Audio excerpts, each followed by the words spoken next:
Okay, guys, we're gonna pause the BGM so that we can watch a quick and very sexy video. Let's go, guys. The year was 2022. Okay. Will Smith was giving Chris Rock a Yo, beat fuck. down. Hans Nyman discovered a new way to cheat. This was a thing, wasn't it? Holy shit! If you guys don't remember this case, apparently someone cheated in a chess tournament by putting, one of those remote control things up his bum, and anytime his opponent, had like played a move or something, like someone was there to like coach him, right? And they would like vibrate the bum thing depending on what move he should make. It was debunked? Oh, okay, well that sucks. Elon Musk spent a whole lot of money on a pile of garbage, and fair. Redacted was about to attend a local Yu-Gi-Oh tournament. Alright, if you guys have been following this story series, you'll know that I typically like to include the original poster's name for whom I got this story from originally. Ooh. But in this particular case, Yeah, vibrating in Morse code, guys. So, we're just going to call him Ben for the rest of this video. Cool. Now, when I say Yu-Gi-Oh tournament, I don't mean some YCS or World Championship qualifier. I simply mean a fairly small local event. Ooh. Whilst there was some prizing on the line, typically this style of tournament is aimed towards the more casual Yu-Gi-Oh audience and isn't overly sweaty. The reason I'm bringing this up now is it makes how this story ends just sound that much more bizarre. It was the day of the tournament, and Ben had decided that for this event, he was going to bring one of his favourite pet decks, Marine Cess. And keep in mind, this was still just a few months shy. MBT! It's fucking MBT! Let's go! Let's fucking go! With that background, welcome back, Frozen. Welcome back. It's fucking MBT, baby! Of the major support this archetype got. So at this time, it wasn't exactly considered the greatest deck around. Ooh. Now, for those of you unfamiliar with this archetype, the goal of this deck is pretty simple. Start off with a small oceany waifu, and then climb your way up to make one really big ocean waifu, who when combined with a field spell and a heart, become immune to most forms of standard removal, Okay. making them really hard for your opponent to deal with. Now, despite Ben's deck being a fairly meh archetype, he actually came to this tournament clapping fools, defeating an Adventurer Despia player round 1, then again in round 2, and finally a Zombie World player in round 3, before heading into the final round 3-0. It was round 4 of the event, and Ben sat down at his table and watched his opponent did the same. Now at this point, things seemed pretty normal. There was absolutely no red flags coming from the guy sitting across from him. All things considered, he just seemed like a regular chill dude. Okay. For now. And after a small bit of casual small talk, the first game of the series begun. His opponent was on Madolche, another archetype that wasn't exactly considered very good, Not the Madolches. Ooh. and certainly not something you'd expect to see in the 3-0 pairings of a tournament. Both players drew their starting hands, and the Madolche player was to go first, only his turn wasn't going to last very long, as he proclaimed to Ben that he had in fact bricked, before passing on essentially nothing at all. Oh, Ben was sevens. then able to simply set up his boss monster along with a couple of tech cards, but before he could even end his turn, his opponent just scooped it up. Okay. Game 2. This game was a long one. Neither player had bricked, and both players had begun engaging in a rigorous back and forth that had lasted 8 or 9 turns.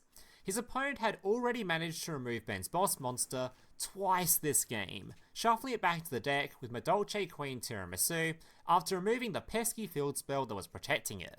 But once again, Ben had managed to work his way back up and resummon the Bubble Reef, as well as recycling and activating his field spell once again, and after sending a couple of back row cards, he simply passed the turn. Now at this point, his opponent was on a bit of a top. Silent Blue, thank you so much for the raid. Thank you. Oh, welcome into the basement, besties. Welcome. We just did like a 4-hour unboxing stream, so right now we're just chilling and relaxing, and we are reacting to some Yu-Gi-Oh freakout stories because like people are kind of crazy, bro. Top deck mode, as although he had a few cards left in hand, his field was completely empty, and he was left desperately looking for a way to make a play. But thankfully for him, he drew one. He started by activating the continuous spell Madolche Salon. All you need to know for this story is this card remains face up on the field, and at any point can grants you an additional normal summon of a Madolche monster for the turn. Just remember the emphasis on can. He then proceeds to use his normal summon for the turn on a Hoot Cake, which was immediately met with Ben's face down, Infinite Impermanence, which is a card that negates a monster effect and negates all spell and trap cards in the same column for the turn. And unfortunately for a Madolche player, he had placed the Salon directly down the line from the Imperm. It was negated. GG's! His opponent paused for a moment, clearly realizing the stupid mistake of playing into a potential Imperm column, before deciding to try a normal summon again. Ben raised an eyebrow. You can't do that. Your Salon's been negated. His opponent looked up from his cards before stating, yes I can. I'm not using the Salon. I already used it earlier. Oh boy. Now, whilst it is true his opponent could have used the Salon earlier for its additional summon, it is very obvious that he did not, as that would require him to actually declare he was using the effect, as it is optional. It's not just something that is assumed. His opponent had clearly forgotten to declare it, or just never intended to in the first place. He then began to go on a bit of a ramble about why he never actually needed to declare the use of the card. Honestly, someone should have given this guy an improv award for the amount of bullshit he was coming up with. Ben just sat there and endured it, but eventually decided after a few minutes, screw it. It's just a local event, and he really didn't care to argue or escalate it to a judge call, and it would honestly be more fun if the game didn't end here anyway. So he eventually just let his opponent go. Really? His opponent then spent the next few minutes figuring out a way to eventually remove Ben's Bubble Reef, before swinging in for a little bit of damage and passing the turn. Now, unfortunately for our little Madolche friend here, Marine Cess can be particularly good at grinding out games, considering the entire deck is just built around one-card starters, to which Ben had drawn yet another one, and proceeded for the 4th time this game to summon out his boss monster, to which he then asked his opponent, "Do you have a response?" Everything went quiet for a moment as his opponent just stared at the Bubble Reef, before slowly turning his attention towards the field spell. Suddenly he stood up, and reached across the table and grabbed the card, and vigorously dragged off the sleeve. He then looked up, stared Ben directly in the eye, and stated, "You win." And without breaking eye contact, began aggressively tearing the card to smithereens. At this point, the entire room had caught on to what the fuck was happening at the table next to them, and everyone was staring completely astonished by the events unfolding before them. His opponent then picked up his deck box and pelted it directly at Ben, before exclaiming, "It's yours now," before swiftly power walking his way out of the store, without even collecting his... Power walking is crazy. You didn't fucking run? That's insane. No way. Also, throwing your deck box at someone is nasty work. Nasty fucking work. Oh shit. second place prizing. The store... He came in second place too, brother. Take your packs and go home. Welcome into Just the go basement, home. bestie. Oh my god. Welcome in. Welcome in. Welcome in. Oh my fucking god.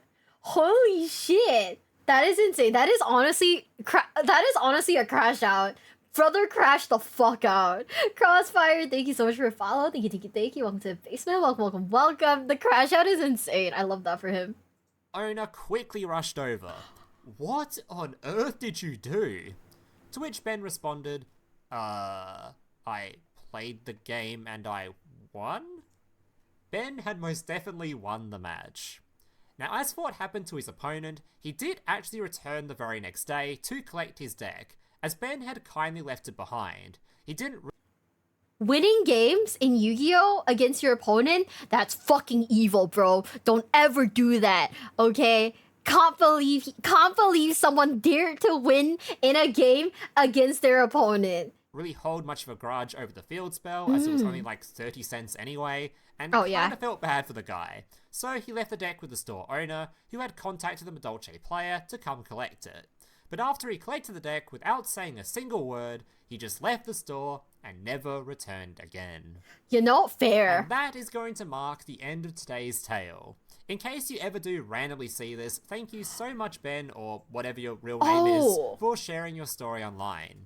And if you too have a story or tale from your time in event, shout out to Loom for this video because this shit's kind of crazy. Power walking away out of anger is really something else. Legally, he could have kept the deck as it was gifted to him. Oh my god. Guys, would you have crashed out? Would you have crashed out? Would you have crashed out? If someone like tore your cart like that, would you crash out? Honestly, I would have crashed out. I don't know. I probably would have. But what do you guys think? I honestly would have been like, man, fuck! How could you do that to me, you bitch? No, I'm just a chill guy. Oh my god, I kind of love that. We're just chill guys.